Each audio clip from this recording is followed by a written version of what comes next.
कर्णेभिः शृणुयाम देवाः भद्रं पश्येमाक्षभिर्यजत्राः स्थिरैरङ्गैस्तुष्टुवांसस्तनूभिः व्यशेम देवहितं यदायुः स्वस्ति न इन्द्रो वृद्धस्रवाः स्वस्ति न पूषा विश्ववेदाः स्वस्ति नस्तार्क्ष्यो अरिष्टनेमिः स्वस्ति नो बृहस्पतिर्दधातु।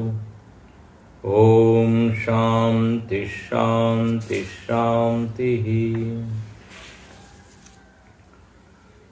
अविद्यायामन्तरे वर्तमाना स्वयं धीरा पंडितं मन्यमाना जंघन्यमाना पर्यन्ति मूढ़ा अंधेनैव नीयमाना यथान्धाः अविद्यायां बहुधा वर्तमाना वयं कृतार्था इत्यभिमन्यन्ति बालाः यत्कर्मिणो न प्रवेदयन्ति रागात् तेनातुरा क्षीणा लोकाश्च्यवन्ते।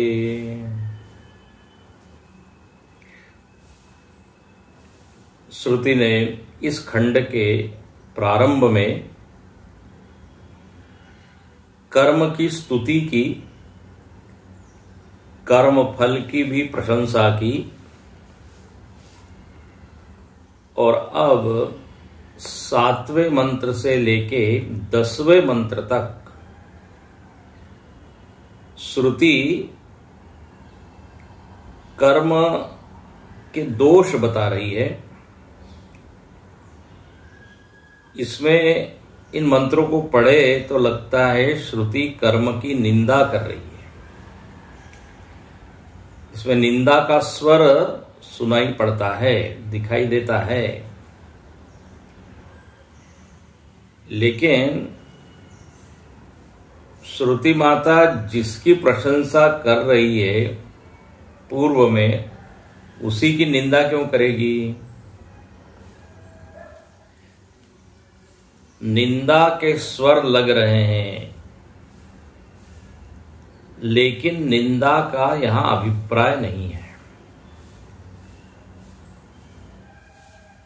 श्रुति परम हितैषिणी है साधक की,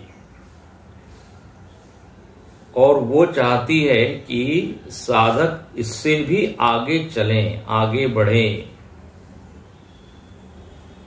ऊपर चलें। तो कर्म फलाश्रय से छुड़ाने के लिए यहां पर श्रुति मूढ़ शब्द का प्रयोग कर रही है। हर मंत्र में मूढ़ शब्द आया है, मूढ़ और प्रमूढ़ आगे भी आएगा। तो अपने ही मुख से पहले तो स्तुति और फिर निंदा।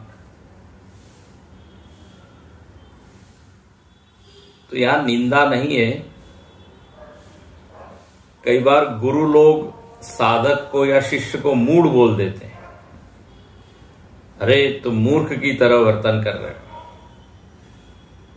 तो उसका मतलब उसको कम आंकना नहीं, बल्कि उसको इस बात के लिए प्रेरित करना है कि तुम इससे भी बेहतर कर सकते हो। You deserve more. तुम्हें इतनी योग्यता है, अब थोड़ी और मेहनत करके आगे बढ़ो। इन मंत्रों का यही अर्थ लेना चाहिए। श्रुति माता जैसे कोई विरोधी व्यक्ति जब किसी को मूढ़ कहता है, जो हमसे द्वेष कर रहा है, तो वो जब हमको मूर्ख कहता है या निंदा करता है, तो वो वास्तव में निंदा होती है। लेकिन यहां पर श्रुति माता व्यक्ति को अभी आगे और ले जाना चाहती है, इससे आगे भी जीवन का लक्ष्य है। इसलिए यहां श्रुति कहती है कि तुम केवल अविद्या में ही पड़े हुए हो,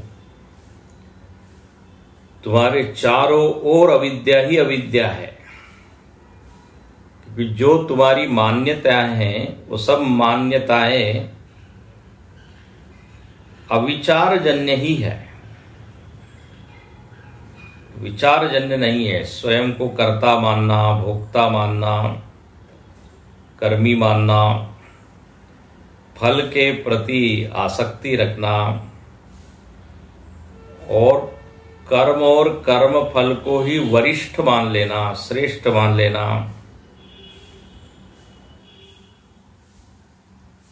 इस जगत को ही सत्य मान लेना, तो ये सब क्या है? अविद्यायाम अंतरे। इसलिए यहां श्रुति कहती है आप विचार कीजिए।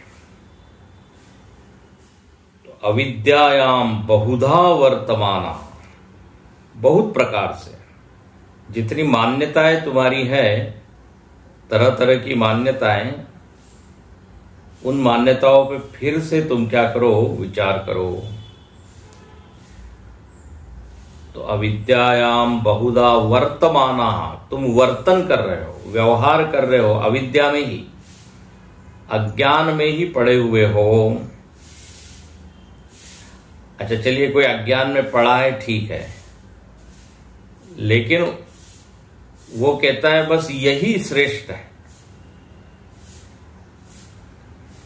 वयम कृतार्था, स्वयं को मानते कृतार्थ, कृतकृत्य, मतलब इसके आगे कोई लक्ष्य वो मानते नहीं, जानते नहीं, देखते नहीं। और उनमें एक इस तरह का भाव है कि जो इस मनुष्य जीवन में प्राप्त करना चाहिए वो हमने कर लिया, हमने पढ़ाई कर ली, विद्वान बन गए, पैसा कमा लिया,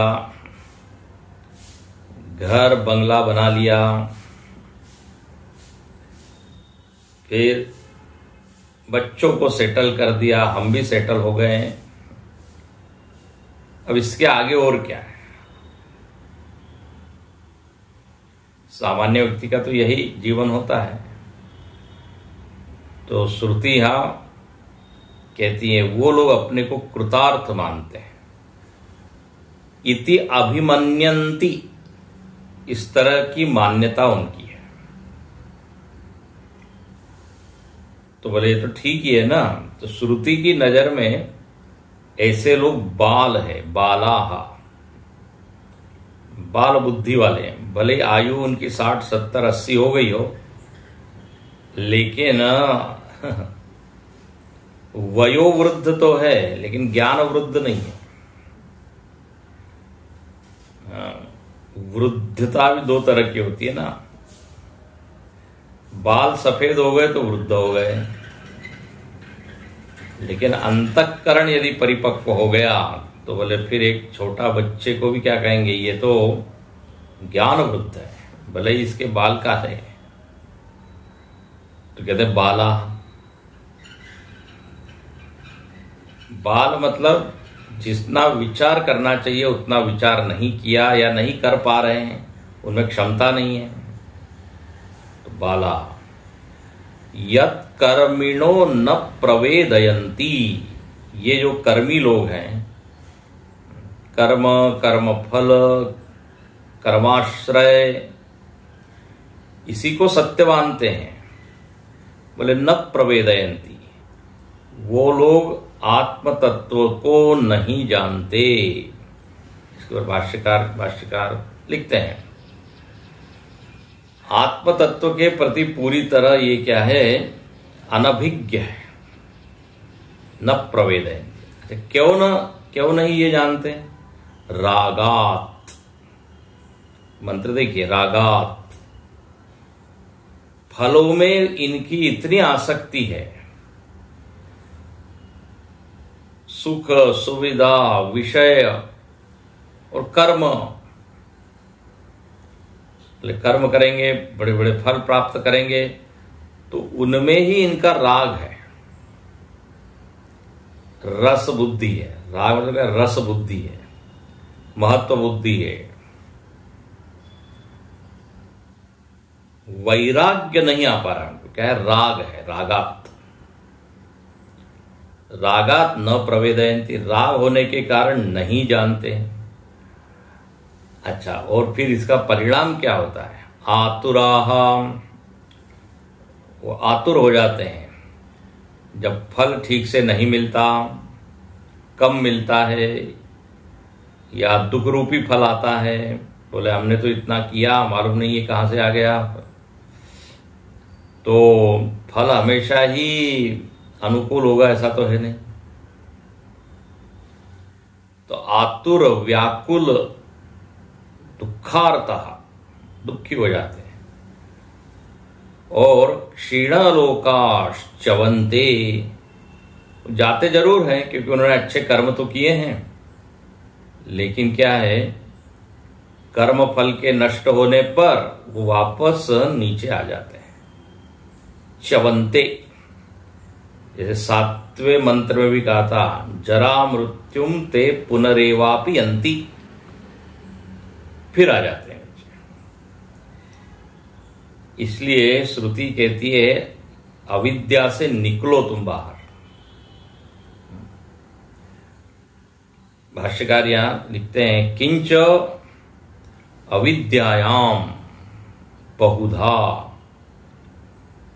अविद्या में बहुधा, बहुधा मतलब बहु प्रकारम। बहु प्रकारम मतलब यही अलग अलग तरह की जो स्वयं के बारे में समझ है वो गलत है। मेरा जन्म हुआ है, मैं मरूंगा, मैं एक जीव हूं, मैं एक मनुष्य हूं, कर्म करने से मुझको स्वर्ग आदि की प्राप्ति होगी और इसके आगे कुछ है ही नहीं। तो बहु प्रकारम, जगत के प्रति उनकी कभी ये बुद्धि नहीं होती कि ये जगत मिथ्या है, सत्य है। अरे सत्य ही है, और बड़ी बड़ी उपलब्धियों में ही उनको पुरुषार्थ लगता है। बोले ये बहुत बड़ा पुरुषार्थ है, हमने ऐसे बड़े बड़े कर्म किए, अनुष्ठान किए। तो बहु प्रकारम, कितनी प्रकार की भ्रांति अपने भीतर हो सकती है, इसकी कोई कल्पना नहीं कर सकती। अज्ञान से मालूम नहीं क्या क्या तरह की भ्रांति है। जब सत्य आवृत्त हो जाता है तो कितने तरह के भ्रम निकल सकते हैं। वेदांत में जो उदाहरण दिया जाता है, आपको यदि रस्सी नहीं दिख रही है तो उस रस्सी के बारे में मालूम नहीं क्या क्या लोग कल्पना कर लेते हैं। किसी को लगता है सर्प है, किसी को लगता है कि सूखी माला पड़ी है, कोई दूर से देखता है तो किसी को लगता है भू छिद्र है, जमीन में एक क्रैक हो गई है, किसी को लगता है कि क्या सूखी माला पड़ी है। हाँ, तो अब देखिए, सत्य को न जानने से बहु प्रकारम, तरह तरह की गलत धारणाएं आ गई। तो यहां पर भी यही हुआ, बहु प्रकारम वर्तमाना, ये वर्तन कर रहे हैं तत्व ज्ञान न होने के चलते। अच्छा, और अपने आप को क्या मानते हैं? जैसे 8वें मंत्र में कहा था पंडिता, पंडित, धीर, यहां पर लिखते हैं वयमेव कृतार्था। कृतार्था के ऊपर भाष्यकार ने एक शब्द दिया, कृत प्रयोजना। बहुत अच्छा शब्द है, कृत प्रयोजना। कृत प्रयोजना मतलब प्रयोजन हमारा पूरा हो गया, इस जीवन का प्रयोजन पूरा हो गया। क्योंकि हमने धन कमा लिया, घर बना लिया, और क्या है, सेटल हो गए, टीवी देखते हैं, चाय पीते हैं, मॉर्निंग वॉक के लिए जाते हैं, थोड़ी एक्सरसाइज करते हैं, प्राणायाम कर लेते हैं। अब और क्या है? कृत प्रयोजन। तो देखिए, प्रयोजन पूरा हो गया, ये हम कैसे कह सकते हैं? ध्यान रखना, सबका प्रयोजन अलग अलग है। आपने अपने आप को क्या माना है, ध्यान से सुनिए, उसके ऊपर प्रयोजन पूरा हुआ है कि नहीं हुआ है ये कह सकते हैं। आप अपने आप को मानते क्या है? यदि कोई अपने आप को संगीतकार मानता है तो उसको कब लगेगा कि उसका प्रयोजन पूरा हो गया? जब वो संगीत में मास्टरी हासिल कर ले, सारे राग में वो एक्सपर्ट हो जाए, बोले हाँ अब हमारा प्रयोजन। कोई यदि अपने आप को परिवार का एक सदस्य मानता है कि मैं पिता हूं, पति हूं, तो पिता और पति के जितने कर्तव्य है वो जब पूरे कर लेता है तो उसको लगता है कि हाँ कृतकृत्य हो गया, कृतार्थ हो गया। कोई अपने आप को समाज का सदस्य मानता है तो समाज का कार्य करने पर ही उसको संतुष्टि मिलेगी। अभी जो पर्पस है लाइफ का वो हम नहीं पूरा कर पा रहे हैं, समाज ने इतना दिया है, मैं कुछ नहीं कर पा रहा हूं, तो उसको कृतार्थता की अनुभूति कब होगी? जब वो परोपकार करेगा, किसी की सेवा इत्यादि करेगा, तब लगेगा हाँ कृत प्रयोजन। तो आपने अपने को माना क्या है? यदि एक परिवार का सदस्य माना है तो डेफिनेटली जब आप सेटल कर देते हो, खुद हो जाते हो सेटल, दूसरे को कर लेते हो तो कृतकृत्य हो गए। लेकिन वेदांत थोड़ी इससे आगे की बात करता है। बोले आप पिता, पति, पुत्र के रूप में अपने आप को मानते हो और आपने कर्तव्य पूरे किए, बहुत बढ़िया। लेकिन ये जो प्रश्न ये है कि क्या आप उतने ही हैं क्या? ये देह धारण का प्रयोजन क्या है? देखो, इसके ऊपर कोई विचार नहीं करता। मनुष्य हम बने हैं तो इसका प्रयोजन क्या है? भागवत जी में इसका वर्णन है, जीवस्य तत्व जिज्ञासा। 4 पुरुषार्थों की वहां चर्चा की है। तो बोले अर्थ कमाए, अर्थ से धर्म कमाए, धर्म करे, धर्म किसके लिए? मोक्ष के लिए। तो देह धारण का प्रयोजन ये कर्मी जो है भूल गया है। इसलिए यहां श्रुति थोड़ा सा उसको कहती है कि आपका जीवन बहुत अच्छा चल रहा है, लेकिन अब इससे और भी आगे बढ़ो। कृतकृत्यता, जब हनुमान जी को सीता माता ने वरदान दिया कि प्रभु रामचंद्र जी तुमसे प्रेम करे, तब उनमें कृतकृत्यता की भावना है। अब कृतकृत्य भयउ में माता। जब सीता जी ने कहा करहु बहुत रघुनायक छोहु, राम जी आपसे बहुत प्रेम करें, हाँ बोले अब ये जीवन का प्रयोजन हुआ। मैं यही चाहता था, जब तक भगवान हमसे हमारी ओर नजर न करें बोले तब तक जीवन बेकार है। दुनिया के लोगों को खुश करने के लिए मैं नहीं कर रहा हूं। भगवान जब तक खुश न होए तब तक जीवन अधूरा। ये तो कृतार्थता की अनुभूति, वास्तविक अनुभूति। थोड़ा थोड़ा हम अच्छा कुछ कर लेते हैं, कर्तव्य तो कृतकृत्य हो जाते हैं, लेकिन वो संपूर्ण कृतकृत्यता नहीं होती। थोड़ा सा पढ़ लिख लिया, गुरुजी ने उदाहरण दिया,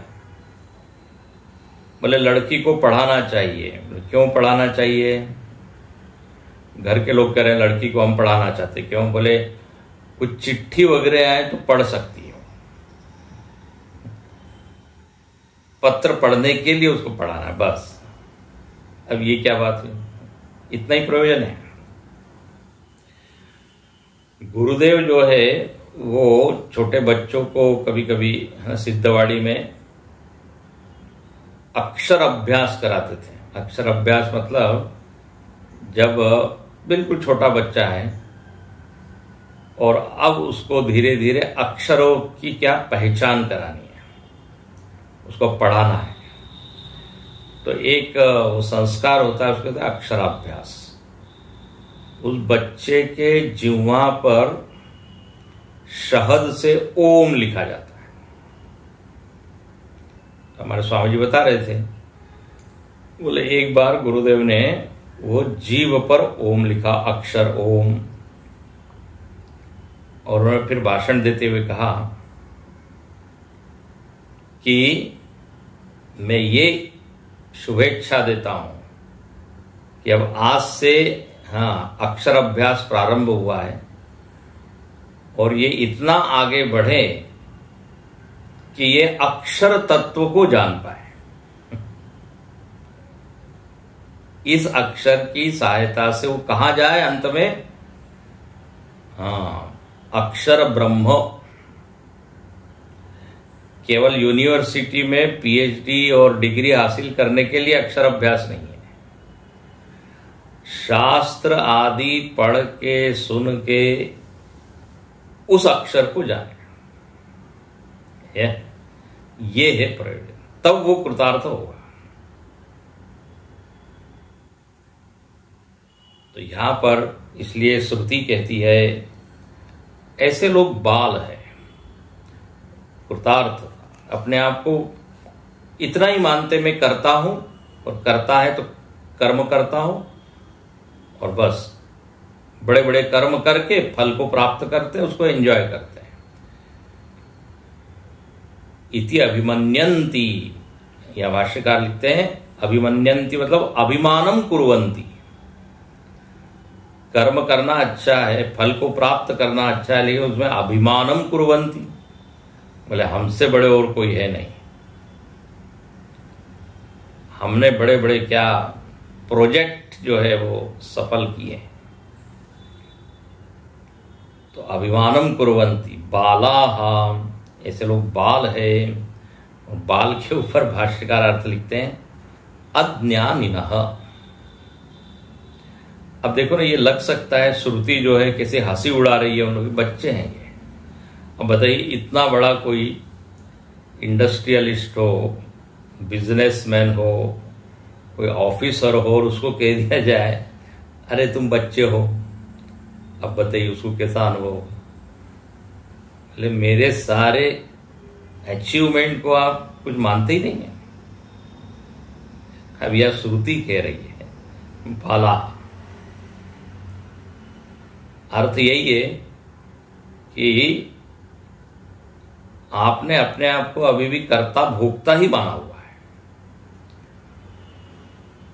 स्थूल शरीर सूक्ष्म शरीर से ही तादात्म्य किया हुआ है और उसी को परम सत्य माना है। अब इसको हम कैसे बोल दे कि आप बहुत बड़े हो गए, महान हो गए।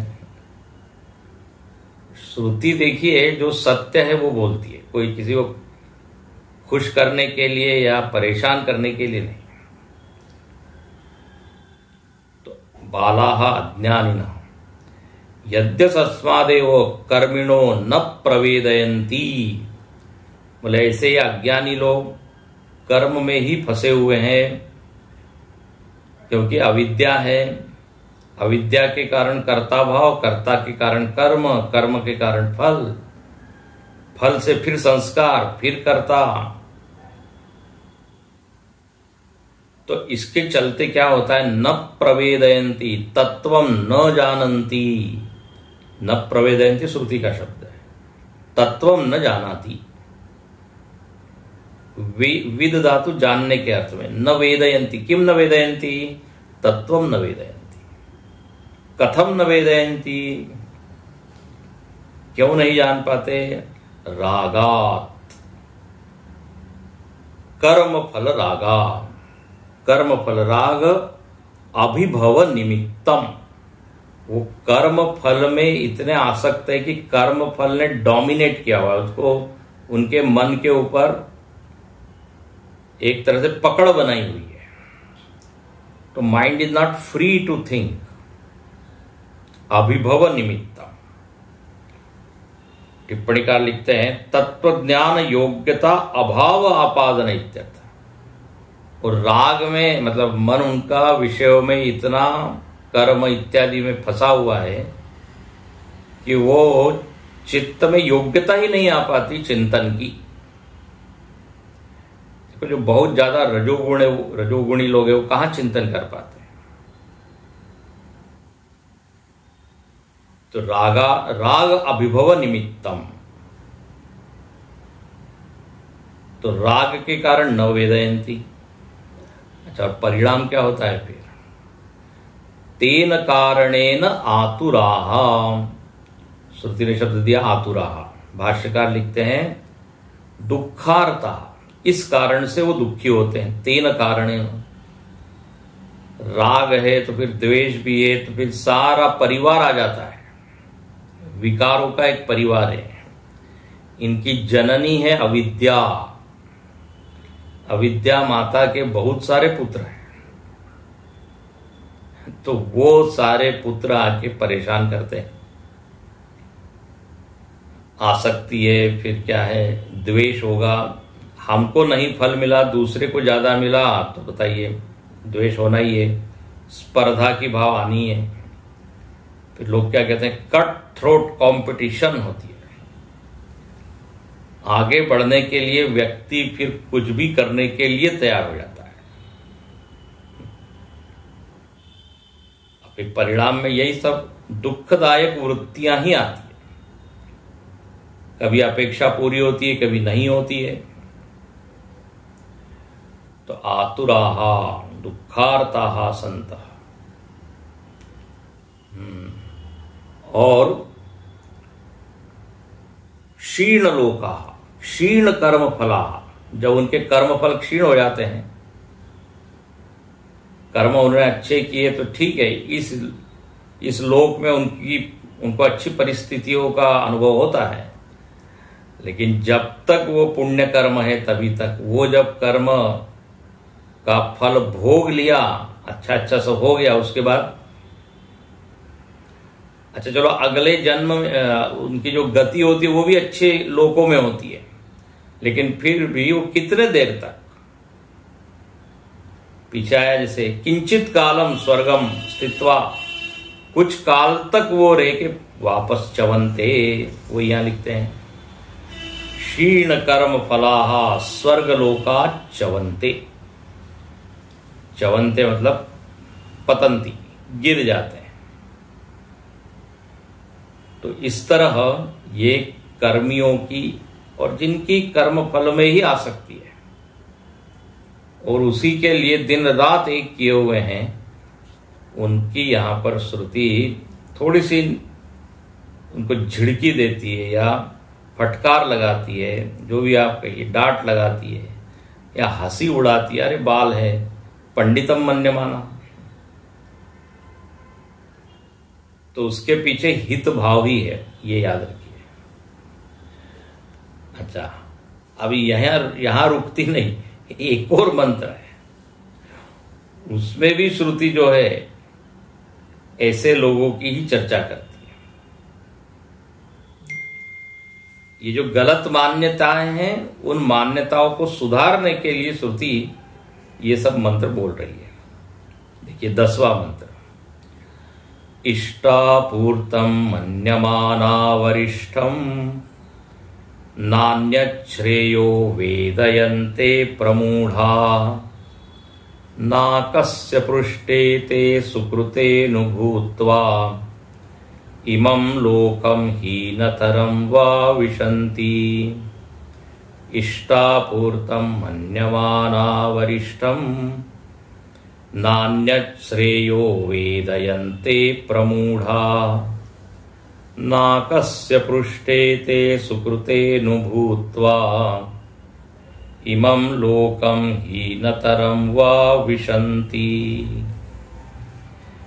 कहते हैं कि ये जो कर्म करने वाले लोग हैं, तो बोले 2 प्रकार के कर्म ये करते हैं। 2 प्रकार के कौन से? तो यहां एक शब्द आता है, टेक्निकल शब्द है इष्टापूर्तम। इष्ट और पूर्त, इष्ट का मतलब होता है इच्छित, व्यक्तिगत जो आकांक्षा है, व्यक्तिगत जो इच्छा है, कामना है, उसको पूरा करने के लिए जो कर्म किए जाएं उसको बोलते हैं इष्टम। इष्टम मतलब जो हमको चाहिए, इच्छित है, वांछित है। तो इच्छित कर्म को क्या बोलेंगे? इष्ट कर्म।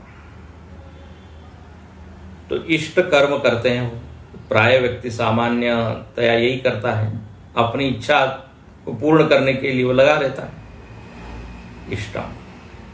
अच्छा, दूसरे कर्म होते हैं उसको होते पूर्तम। पूर्तम मतलब सामूहिक आवश्यकता को पूर्ण करने के लिए जो कर्म किए जाए। समूह की कुछ आवश्यकता है, समूह मतलब समाज। समाज में कुछ, अब जैसे क्या, किसी खेल के मैदान की आवश्यकता है, किसी हॉल की आवश्यकता है, बगीचे की आवश्यकता है, तो उसमें भी वो क्या करता है? सहयोग करता है। तो केवल व्यक्तिगत इच्छा ही पूरी नहीं कर रहा है, अपने कॉलोनी, शहर या गांव, समाज, उसमें जिसकी जरूरत है उसमें भी वो मदद करता है। वो किसी संगठन को ज्वाइन कर लेता है या स्वयं संगठन बनाता है। तो बोले एक हॉस्पिटल बनाना है, हॉस्पिटल यहां है नहीं, तो एक वो ग्रुप फॉर्म कर सकता है, या कोई ग्रुप है जो काम कर रहा है उसको अटैच हो जाता है। तो जिसका ध्यान समाज की ओर भी है, अब इसको आज की भाषा में क्या बोलेंगे? सोशल वर्क, सामाजिक कार्य। तो समाज की अपूर्णता को पूर्ण करने के लिए वो कर रहा है, इष्टापूर्तम। हो गया। अच्छा, बोले बहुत अच्छा है, तो बहुत अच्छा काम कर रहा है। हाँ, लेकिन भाषा यहां श्रुति क्या कहती है? मन्यमाना वरिष्ठम। बोले जो लोग ये दो कर्मों को ही वरिष्ठ मानते हैं, इष्ट और पूर्त, खुद भी सेटल हो गए, खुद का सब इच्छाएं पूरी हो गई और समाज के लिए भी काम कर रहे हैं, ऐसी सामाजिक संस्थाएं होती है, सामाजिक कार्यकर्ता होते हैं। अच्छा, वो लोग क्या मानते हैं? बस वरिष्ठम, ये सबसे श्रेष्ठ है, उसके आगे वो नहीं जानते। अनेक सामाजिक कार्यकर्ताओं को हमने देखा है, वो लोग, ये जो साधु लोग हैं या महात्मा लोग हैं या ये ज्ञान वगैरह पढ़ रहे हैं, उनके प्रति एक हीन बुद्धि होती है। बोले ये क्या कर रहे हैं? असल में तो हम कर रहे हैं, भूखे को रोटी दे रहे हैं, बीमार को दवाई हम दे रहे हैं। ये लोग क्या कर रहे हैं? मंत्रोच्चार कर रहे हैं और ज्ञान बांच रहे हैं, ज्ञान पढ़ा रहे हैं। इससे क्या होगा? उन लोगों की ऐसी बुद्धि होती है। तो आपको आश्चर्य होगा, गुरुदेव को भी पहले ऐसा ही लगता था। आप उनके जीवन को जानते हैं, इसलिए वो साधु को पहचानने के लिए गए। कहां? शिवानंद आश्रम में। बोले इनके हम पोल खोलेंगे। तो वरिष्ठम, बस ये सामाजिक कार्य ही क्या है? वरिष्ठ है। इष्टापूर्तम मन्यमाना वरिष्ठम, नान्यत श्रेय, न अन्यत श्रेय, इसके अलावा और कोई है नहीं। श्रेय मतलब कल्याणकारी चीज। उनको ये आत्मा परमात्मा की बात सुनाई जाए, बोले ये ठीक है, आपको अच्छा लगता है, पढ़िए आप, लेकिन हमारी उसमें ज्यादा रुचि नहीं। नान्यत श्रेय वेदयन्ते प्रमूढ़ाः, अब बताइए, श्रुति ने इन लोगों को पहले तो केवल मूढ़ा कहा था, एक लेवल और बढ़ा दिया, प्रमूढ़ा। बहुत बढ़िया से ये मूढ़ है, प्रकृष्ट रूपेण मूढ़ा।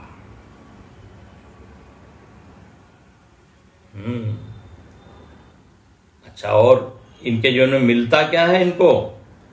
तो बोले हाँ, इन्होंने इतना अच्छा काम किया है तो डेफिनेटली, निश्चित ही अच्छे लोकों में इनकी गति होती है। नाकस्य पृष्ठे ते सुकृतेनुभूत्वा, नाक के ऊपर ये लोग पहुंचते हैं। नाक के ऊपर मतलब कहाँ? भ्रूमध्य में। यहां नाक का अर्थ है स्वर्ग। देखेंगे भाष्य में, भाष्य आएगा, अभी केवल मंत्रार्थ देख रहे हैं। नाक के ऊपर, स्वर्ग के ऊपरी भाग में ये लोग पहुंच जाते हैं। मतलब ऐसा लगता है स्वर्ग में भी अलग अलग कॉलोनीज हैं, अलग अलग क्या है, कॉलोनीज, हायर, मिडिल, लोअर। तो बोले नाकस्य पृष्ठ, अनुभूतवा, वहां अनुभव करते हैं। लेकिन क्या होता है, वही जो पीछे आया था, चवंते इमं लोकम हीनतरम वा विशंति। उसके बाद ठीक है, आपने जितनी कमाई की थी उसके अनुसार एंजॉय किया, बहुत बढ़िया, लेकिन बाद में हीनतरम, नीचे आते हैं और हो सकता है मनुष्य से नीचे भी और चले जाए। बताइए, हीनतरम वा विशंति, मनुष्य लोक के ऐसे निकृष्ट लोक में भी वो गिर जाते हैं। तो अब ऐसा यहां पर है, तो जो कर्मी है, देखिए फिर उनके लिए यहां पर यही श्रुति माता बार बार कह रही है, हितैषिणी है, वात्सल्य भाव है, किसी की मजाक उड़ाने के लिए या परेशान करने के लिए नहीं। अब वो कह रही है इष्टापूर्तम, तो इष्टम मतलब याग आदि श्रौतम कर्म, यज्ञ याग आदि श्रौत कर्म, मतलब जो अपने लिए अपनी इच्छाओं को पूर्ण करने के लिए किए जाए। जैसे पुत्र कामेष्टि यज्ञ दशरथ जी ने किया, तो वो क्या होगा, इष्ट कर्म। हम नौकरी कर रहे हैं, व्यवसाय कर रहे हैं, अपने परिवार को चलाने के लिए, अपने जीवन को चलाने के लिए, ये सब इष्टम। अच्छा, अब ये तो सब हो गया। अब बोले जरा बाहर निकल के हम थोड़ा समाज का भी काम करेंगे, तो उसको दे पूर्तम। पूर्तम मतलब यहां बिल्कुल ये टेक्निकल, हमेशा शंकराचार्य यही अर्थ करते हैं, वापी कूप तड़ाग आदि। ये पूर्त का हमेशा ये अर्थ करते हैं। अब पहले के जमाने में क्या था, वापी मतलब कुआ, क्या कहते, बावड़ी, कूप मतलब कुआ, तड़ाग मतलब तालाब, ये सारे पानी के ये स्रोत हैं। अब बोले समाज में लोगों को जो है, गांव में पानी की व्यवस्था करनी है, पानी के लिए कुछ है नहीं, तो वो क्या बना रहे हैं, कुएं खुदवा रहे हैं, बावड़ियां बना रहे हैं। अब ये पहले के जमाने में तो ठीक है, अब ये कहां, अब तो बोले हम क्या है, पंप लगवा देते हैं। तो आज के संदर्भ में अर्थ क्या होगा, आज की जो आवश्यकता है, सड़क चाहिए, सड़क बनवा रहे हैं, हॉस्पिटल बनवा रहे हैं, फिर रहने के लिए कोई जगह हो। अब जैसे बद्रीनाथ, केदारनाथ इत्यादि में इतने तीर्थ यात्री जाते हैं, तो बड़े बड़े सामाजिक कार्यकर्ता लोग जो हैं या संस्था वाले लोग बना देते हैं स्थान, धर्मशाला इत्यादि, तो उसको क्या बोलेंगे, पूर्त कर्म। कई बार हम छोटे शहरों में, गांव में जाते हैं, वहां कोई ढंग का हॉल ही नहीं होता जहां पर कि ज्ञान यज्ञ किया जाए। तो फिर सब मिलके बोलते, बोले अब अगली बार आएंगे तो आप हॉल में करेंगे। हॉल बनाएगा कौन, बोले हम लोग बनाएंगे। तो ये क्या हो गया, ये पूर्त कर्म, सामूहिक आवश्यकता को पूर्ण करने के लिए तो वो वापी कूप तड़ागा ये आता है। तो होने चाहिए। सामाजिक संस्थाएं इस जगत में काम कर रही है, इसलिए समाज एक ठीक ठाक बना हुआ है। और अभी पर्यावरण के लिए बहुत आवश्यक मतलब काम करने की जरूरत है।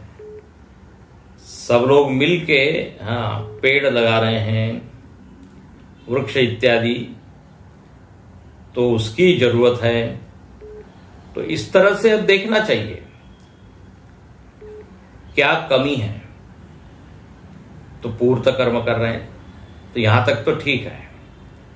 लेकिन आगे क्या लिखते हैं, मन्यमाना एतद एव अतिशयेन पुरुषार्थ साधनम वरिष्ठम। बस गड़बड़ यहीं पर है।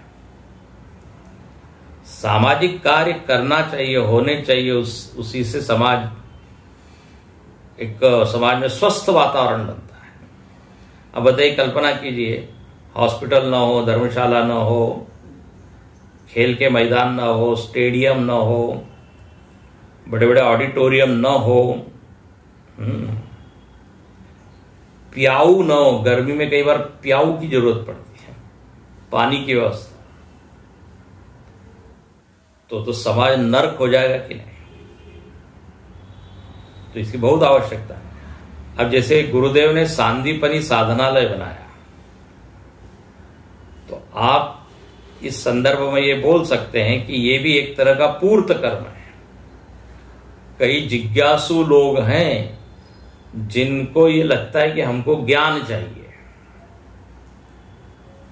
तो ऐसी कोई संस्था होनी चाहिए जहां ये आत्मज्ञान, अध्यात्म ज्ञान मिले। अब यदि ये वेदांत के कोर्सेस नहीं होते तो फिर ये लोग कहां जाते हैं। तो उनकी आवश्यकता पूर्ण करने के लिए इस तरह की धार्मिक आध्यात्मिक संस्थाएं हैं। तो ये तो बहुत अच्छा है, होना ही चाहिए। लेकिन यहां पर बात आगे की सुनती है। मन्यमाना वरिष्ठम एतदेव अतिशयेन पुरुषार्थ साधन। बोले यही अतिशय पुरुषार्थ है, मतलब ये फाइनल, इसके बाद और कुछ नहीं। मतलब उनको सत्संग में या ये भक्ति या तत्व ज्ञान उसमें रुचि नहीं, और रुचि नहीं इतना ही नहीं, उसकी वो सत्ता को ही उतना महत्व नहीं देते। सत्संग में यदि आ भी जाए तो ज्यादा देर उनका मन नहीं लगता। हमारे स्वामी जी बता रहे थे, बोले कई बार ज्ञान यज्ञ में ऐसे लोगों से भेंट होती है, उनको इनॉग्रेशन के लिए बुलाया जाता है, उद्घाटन के लिए, क्योंकि समाज के प्रतिष्ठित व्यक्ति है, सामाजिक कार्य किया हुआ है, तो उनके हाथों से दीप प्रज्वलन और उद्घाटन भाषण। हमको को अनुभव, ऐसे लोग आते हैं, दीप प्रज्वलन करेंगे, थोड़ा भाषण भी देंगे कि बड़ा हमारा सौभाग्य है कि स्वामी जी पधारे हैं। अब आगे के 7 दिन 8 दिन हम अमृत वचन सुनेंगे। हम आह्वान करते हैं, आप लोग आइए। अच्छा, उद्घाटन कर लिया, भाषण भी हो गया, उसके बाद धीरे से वो बोलते हैं स्वामी जी से कि मैं 5 मिनट बैठ के जाऊंगा। ये हर जगह का अनुभव है, थोड़ी व्यस्तता है। अरे बोले भाई, अमृत वचन आप तो सुनने के लिए आतुर थे, उसका क्या हुआ? बोले अब ये श्रोता लोग सुनेंगे। ये आपको हम वास्तविकता बता रहे हैं। आयोजक लोग आयोजन करने में रुचि लेते हैं, श्रवण में रुचि नहीं लेते। कई बार घरों में भी ऐसा होता है, कोई भागवत इत्यादि का आयोजन है, दौड़ भाग कर रहे हैं खूब, इधर उधर, नाश्ते की व्यवस्था, बैठने की व्यवस्था, ये, लेकिन वो भागवत श्रवण के लिए नहीं बैठेंगे। बोलेंगे हम तो आयोजक है ना, तो आयोजक को ये छूट है। तो ये उदाहरण हम क्यों दे रहे हैं कि ऐसे नहीं कि उनका जीवन एकदम ही क्या आलसी जीवन है या वो कंट्रीब्यूट नहीं कर रहे हैं, ऐसा नहीं। लेकिन पुरुषार्थ किसको मानते, परम अर्थ मतलब परम कल्याण की वस्तु किसको मानते हैं, बोले इष्टापूर्त। तो प्रधानम इसी को मानते हैं। इसलिए यहां पर भाष्य का श्रुति माता कहती है आप बहुत आगे बढ़ गए हैं, थोड़ा और आगे बढ़िए। तो वरिष्ठम प्रधानम इति चिंतयन्त और अन्यत आत्मज्ञान रूपम श्रेय साधनम न वेदयन्ते। श्रुति ने कहा न अन्य श्रेय, अन्य को श्रेय नहीं मानते। अन्य मतलब क्या, आत्मज्ञान, आत्मज्ञान को महत्व नहीं देते। बोले कुछ सत्संगी लोग हैं, जिज्ञासु लोग हैं, उनके लिए अच्छा है, थोड़ा ये ज्ञानवान सुन लेते हैं तो मन जरा शांत हो जाता है। हम आयोजन कर देंगे सत्संग का,